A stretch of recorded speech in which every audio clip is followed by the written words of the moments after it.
Assalamualaikum warahmatullahi wabarakatuh. Halo semuanya, perkenalkan saya Sabira Dwi Anggraini dari kelas 2D S1 Program Studi Akuntansi Universitas Bengkulu dengan NPM C1C02013. Sebelumnya, yang terhormat Pemadani Hatta selaku dosen pengajar akuntansi keuangan. Nah, jadi di sini saya akan menjelaskan materi tentang siklus perusahaan dagang.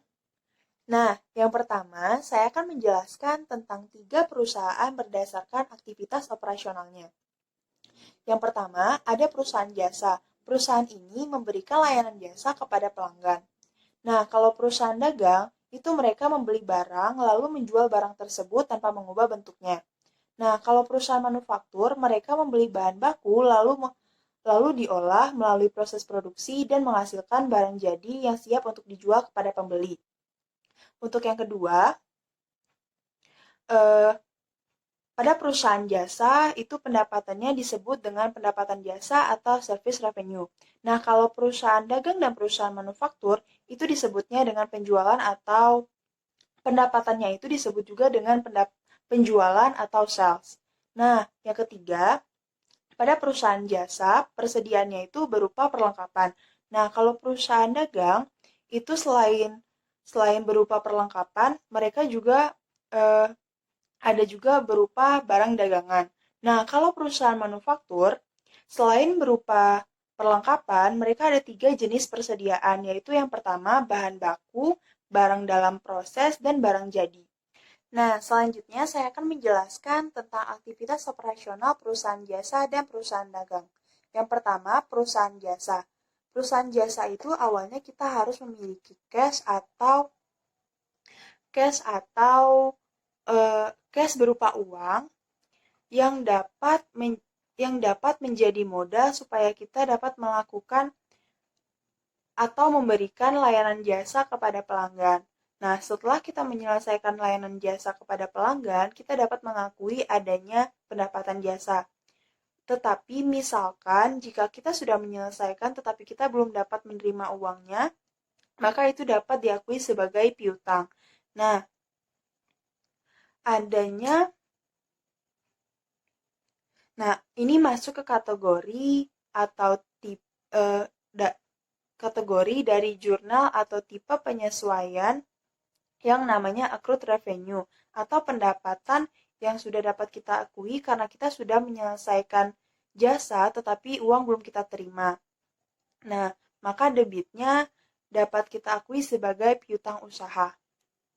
Lalu kalau perusahaan dagang itu kita awalnya harus memiliki uang yang kemudian uang tersebut kita belikan barang dagangan, lalu barang dagangan tersebut dapat kita akui sebagai persediaan yang kemudian siap untuk dijual.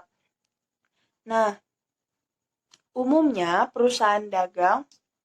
itu perusahaan dagang itu menjual barang dagangannya secara kredit. Nah, perlu kita ketahui pada perusahaan dagang ada yang namanya harga pokok penjualan atau HPP yang artinya total harga perolehan atas barang yang terjual dalam satu periode.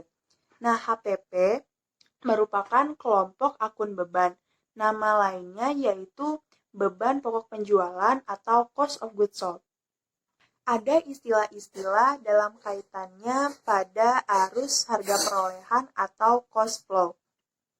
Yang pertama ada barang dagangan, persediaan barang dagangan awal atau beginning inventories, yaitu total harga perolehan atas barang dagangan di satu periode yang nilainya diambil dari nilai persediaan akhir pada periode sebelumnya.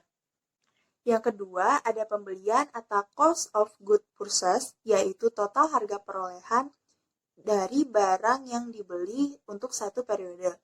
Nah, pembelian bersih sama dengan pembelian kotor ditambah biaya angkut pembelian dikurang retur pembelian dikurang diskon pembelian. Yang ketiga, ada barang yang tersedia untuk dijual atau cost of goods available for sale, yaitu total harga perolehan atas barang yang tersedia siap untuk dijual pada satu periode. Yang terakhir, yang kelima, barang dagangan persediaan barang dagangan akhir atau ending inventories, yaitu total harga perolehan